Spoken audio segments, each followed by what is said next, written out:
बघा पुढला प्रश्न बाळांनो. 2y² + 27y + 13 = 0.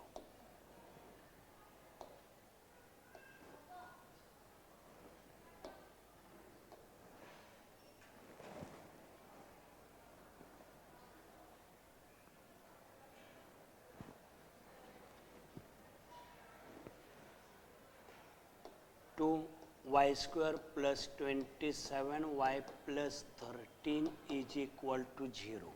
आता इथं गुणाकार कोणाचा मांडायचा बाळांनो? पहिल्या टर्मचा कोएफिशियंट 2 × 13 आणि अधिक चिन्ह येणार 13 दुनी 26, 13 दुनी 26, बे 1 बे 1 1 1.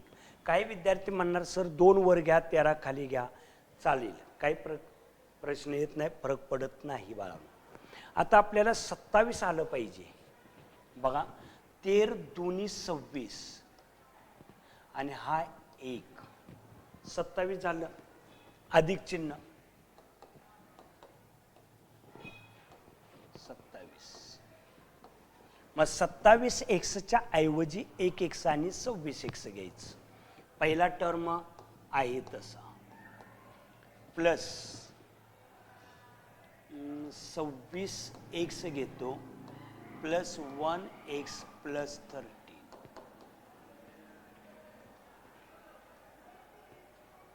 बाळांनो इथं 2y कॉमन काढला 2 आणि इथं किती असणार आहे 2 × 13. मग अलीकडं 2 दिसतंय, पलीकडं 2 दिसतंय. मग ह्यातलं 2 ह्यातलं 2 कॉमन काढलं y. बाळांनो आपल्याला y दिलेला आहे बघा, लक्ष ठेवा. y कॉमन काढला म्हणजे इथं काय राहिलं 2 आलं, y 1 आला, 1 y शिल्लक राहिला आणि किती राहिलं 13. y कॉमन काढलेला आहे प्लस कॉमन काय नाही 1 निघतो, y + 13 = 0. दोन्ही ब्रॅकेट इक्वल, एका ब्रॅकेटमध्ये टाका 2y + 1 = 0 or 2y + 1 = 0. आता y = +13चं काय होणार मायनस और 2y = -1 -1/2. आता ही दोन्ही उत्तर आपले बरोबर आहेत का बघा. -13 आणि -1/2, -13 and -1/2 are the roots of the given quadratic equation.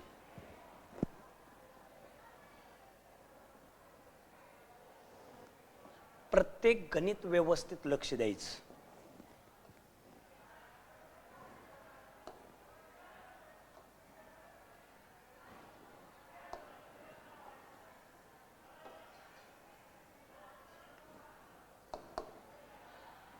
प्रश्न लिहून घ्या पहिल्यांदा. 5m² = 22m + 15.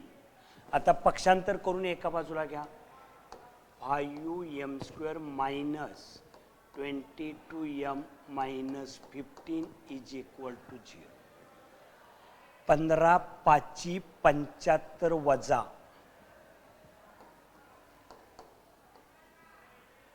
5 न भाग हलवा, 5 1 5, 5 5 25, 5 त्रिक 15, 3 1 3, 1 1 1. आता 2 ग्रुप तयार करा, 22 आलं पाहिजे. बघा 5 त्रिक 15, 15 आणि 5 20, 20 आलं, 22 येत नाही. मग आता काय करायला लागणार आपल्याला 25 आणि हे 3 घेऊया. 25 मधून 3 गेलं तर किती राहील 22. मग मिडल टर्मचं साइन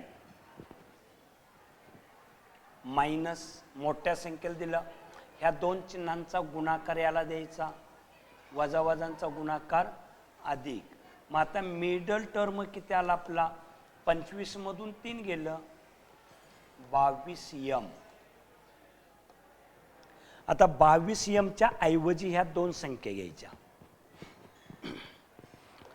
5m² मायनस किंवा plus 3m minus 25m 15 is equal to 0. Common m निघेल बाळांनो 5m प्लस 3. इथं कॉमन किती निघेल बघा मायनस 5 5 कॉमन निघतोय minus 5 in bracket 5m minus मायनसचा गुणाकार प्लस 5 त्रिक प्लस 5 काढलं तर त्रिक राहिलं 2 कंस सारखं 5m plus 3 m minus 5 is equal to 0. 5m plus 3 is equal to 0 और m minus 5 is equal to 0. Minus 3 आणि इथं पक्षांतर plus 5 m is equal to minus 3 upon 5 आणि m is equal to 5 are the roots of the given quadratic equation. आता उत्तर बरोबर आहे का बघा 5 and minus 3 upon 5. The roots of the given quadratic equation are 5 and minus 3 upon 5.